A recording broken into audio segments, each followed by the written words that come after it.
আপনি কি নার্স হতে চান?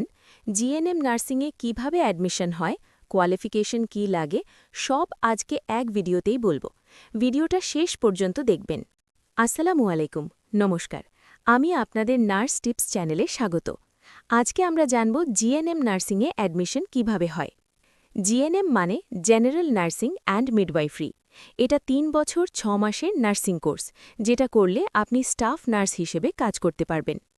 জিএনএমে অ্যাডমিশন নিতে হলে লাগবে 12th pass, science, arts, commerce, minimum 40-45% marks, state অনুযায়ী আলাদা হতে পারে।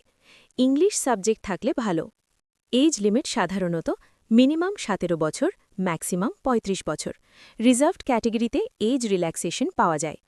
জিএনএম অ্যাডমিশন সাধারণত হয় স্টেট লেভেল এন্ট্রান্স এক্সামের মাধ্যমে, merit list plus counselling, government এবং প্রাইভেট নার্সিং কলেজে অ্যাডমিশন হয়।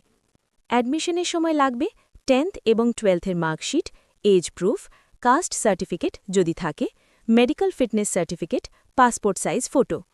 জিএনএম করার পর আপনি কাজ করতে পারবেন government hospital, private hospital, nursing home, abroad experience হলে।